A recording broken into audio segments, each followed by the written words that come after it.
ಮಹಿಳಾ ದಿನಾಚರಣೆ.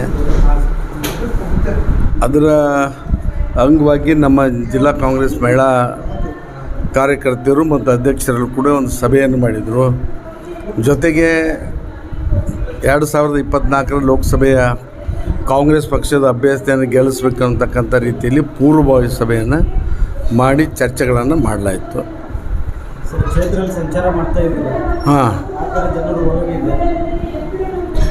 ಕ್ಷೇತ್ರದಲ್ಲಿ ಸಂಚಾರ ಮಾಡ್ತಾ ಇದ್ದೇನೆ. ಈಗಾಗಲೇ ನಾನು ಶುರು ಮಾಡಿ ಒಂದು ತಿಂಗಳಾಯಿತು. ಆಮೇಲೆ ಅಧಿಕೃತವಾಗಿ ಸ್ವಲ್ಪ ದಿವಸ ಆಯಿತು ಪ್ರಾರಂಭ ಮಾಡಿದ್ದೀನಿ. ವ್ಯಾಪಕವಾದಂಥ ಬೆಂಬಲ, ಜನರ ಪ್ರೀತಿ ವಿಶ್ವಾಸ ನನ್ನ ಪರವಾಗಿದೆ ಅಂತಕ್ಕಂಥದ್ದು ಕಂಡು ಬರ್ತಾಯಿದೆ. ಎಲ್ಲೋ ರೈತರು ಕೇಂದ್ರ ಸರ್ಕಾರ ವಿರುದ್ಧ ಏನಾದರೂ ಮಾತುಗಳು ಕೇಳಿ ಬರ್ತಾವೆ ಪ್ರಚಾರಕ್ಕೆ ಹೋದಾಗ? ಈಗ ರೈತರಿಗೆ ಬೆಂಬಲ ಬೆಲೆ ಸಿಗಬೇಕು ಅಂತಕ್ಕಂಥ ರೀತಿಯಲ್ಲಿ ಅನೇಕ ಹರಿಯಾಣ ಆಗಲಿ ಪಂಜಾಬ್ ಆಗಲಿ ಅನೇಕ ರಾಜ್ಯದಲ್ಲಿ ಒತ್ತಾಯ ಇದೆ. ಅಂಥ ಒತ್ತಾಯಗಳು ಕೂಡ ಸರ್ವೇ ಸಾಮಾನ್ಯ ನಮ್ಮ ಜಿಲ್ಲೆಯಲ್ಲೂ ಕೂಡ ರೈತರ ಒತ್ತಾಯ ಇದೆ, ಅದು ಸಿಗಬೇಕು ಅಂತೇಳಿ. ಈಗಾಗಲೇ ಕೇಂದ್ರ ಸರ್ಕಾರ ಅಧಿಕಾರಕ್ಕೆ ಬಂದರೆ ನಾವು ಬೆಂಬಲ ಬೆಲೆಯನ್ನು ಖಂಡಿತವಾಗಿ ನಾವು ಜಾರಿ ಮಾಡ್ತೇವೆ ಅಂತಕ್ಕಂಥ ರಾಹುಲ್ ಗಾಂಧಿಯವರು ಕ್ಷಮಿಸಬೇಕು, ಅದನ್ನು ಒಪ್ಕೊಂಡಿದ್ದಾರೆ. ನಾನು ನಾಮಿನೇಷನ್ 15ನೇ ತಾರೀಕಿಗೆ ಕೊಡಬೇಕು ಅಂಥೇಳಿ ನಮ್ಮ ಎಲ್ಲ ಶಾಸಕರು, ಮಾನ್ಯ ಮಂತ್ರಿಗಳು ಎಲ್ಲರೂ ಕೂಡ ಹೇಳಿದ್ದಾರೆ. 15ನೇ ತಾರೀಕಿಗೆ ಅಧಿಕೃತವಾಗಿ ನಾಮಿನೇಷನ್ ಸಲ್ಲಿಸ್ತೇನೆ. ಬರ್ತಾರೆ, ಮುಖ್ಯಮಂತ್ರಿಗಳು ಬರ್ತಾರೆ, ಅನೇಕ ಮಂತ್ರಿಗಳು ಕೂಡ ಬರ್ತಾಯಿದ್ದಾರೆ. ಕೇಂದ್ರದಿಂದ ಯಾರು ಬರ್ತಾರೆ ಅನ್ನೋದ್ರ ಬಗ್ಗೆ ಒಂದು ಮಾಹಿತಿ ನನಗಿಲ್ಲ.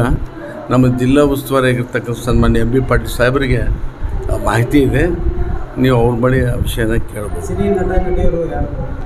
ಅದ್ರ ಬಗ್ಗೆ ನನಗೆ ಮಾಹಿತಿ ಇಲ್ಲ. सर, आपके जो अपोजिट कैंडिडेट है वो बता रहे हैं कि इस बार बीजापुर डिस्ट्रिक्ट से जो है कम से कम 1 वोट से ही क्यों ना हो वो इस बार जीत हासिल करेंगे, तो इस पर आप क्या कहेंगे? देखिए, मैं 1 लाख से जीतने वाला हूँ, इतना मेरा आंसर है. और वो कह रहे हैं कि इस बार जो है केंद्र में उनकी हाँ बोलिए. वो कह रहे हैं कि इस बार जो है केंद्र में उनकी 400 से ज़्यादा सीटें आने वाली हैं. वो अभी भ्रम में है. 400 सीट तो नहीं आने वाले हैं, 200 सीट भी नहीं आ सकते. मैं इतना कहता हूँ. ಸರ್, ಹಾಲಿ ಸಂಸದರು ಬಂಜಾರ ಸಮಾಜದ ಓಟೇ ಬೇಡ ಅಂತಾರೆ ಸರ್, ಇದು ತಮ್ಮ ಅಭಿಪ್ರಾಯ? ನೋಡ್ರಿ, ಅವರ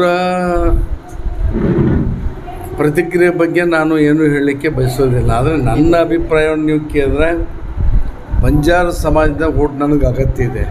ಜೊತೆಗೆ ಎಲ್ಲ ಸಮುದಾಯಗಳ, ದೊಡ್ಡದಿರಲಿ ಸಣ್ಣದಿರಲಿ, ಎಲ್ಲ ಸಮುದಾಯಗಳ ಮತ ನನಗೆ ಅಗತ್ಯ ಇದೆ. ವಿಶೇಷವಾಗಿ ಬಂಜಾರ ಸಮಾಜ 500 ಅವ್ರ ತಾಂಡಗಳಿವೆ.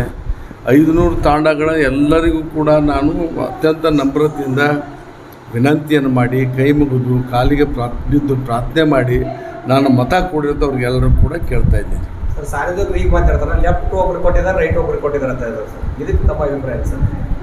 ನೋಡಿ, ಲೆಫ್ಟು ರೈಟು ಅನ್ನೋದು ನಾವು ಮಾಡ್ಕೊಂಡಿರ್ತಕ್ಕಂಥದ್ರಲ್ಲಿ ನನ್ನ ನಂಬಿಕೆ ಇಲ್ಲ. ನಾನು ಎಲ್ಲ ಬಡ ಜನರ ಪರವಾಗಿ ಕೆಲಸ ಮಾಡಿದಂಥ ಸಂಘಟನೆಯಿಂದ ಬಂದವನು. ನಾನು ಎಲ್ಲ ಬಡ ಜನರ ಧ್ವನಿಯಾಗಿ ಕೆಲಸ ಮಾಡಲಿಕ್ಕೆ ಬಯಸ್ತೇನೆ.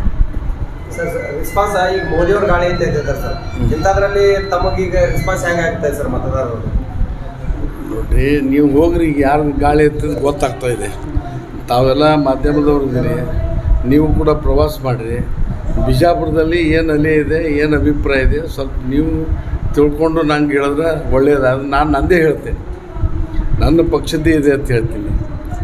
ನೀವು ಯಾವ ರೀತಿ ರಿಸೀವ್ ಮಾಡ್ಕೋತೀರೋ ಗೊತ್ತಿಲ್ಲ, ಆದರೆ ನೀವು ಕೂಡ ಪ್ರವಾಸ ಮಾಡಿರಿ. ನಾನು ಕೇಳಿದ್ರೆ ಈ ಸಲ ಸಿದ್ದರಾಮಯ್ಯ ಅಲೆ ಕಾಂಗ್ರೆಸ್ ರಾಜ್ಯದಲ್ಲಿದೆ, ಜಿಲ್ಲೆಯಲ್ಲಿ ನಮ್ಮ ಕಾಂಗ್ರೆಸ್ ಪಕ್ಷದಲ್ಲಿ ಗ್ಯಾರಂಟಿ ಅಲೆ ಇದೆ. ಇವತ್ತು ಕಾಂಗ್ರೆಸ್ ಪರವಾಗಿ ಜಿಲ್ಲೆಯಲ್ಲಿ ಅಲೆ ಇದೆ ಅಂತಕ್ಕಂಥ ಮಾತ್ರ ಹೇಳಲಿಕ್ಕೆ ಬಯಸ್ತೀನಿ. ತಾವು ಈ ಜಿಲ್ಲೆ की जो कांग्रेस पार्टी की सीट है वो सीट 100% विन हो जाता है, जीतेंगे आप.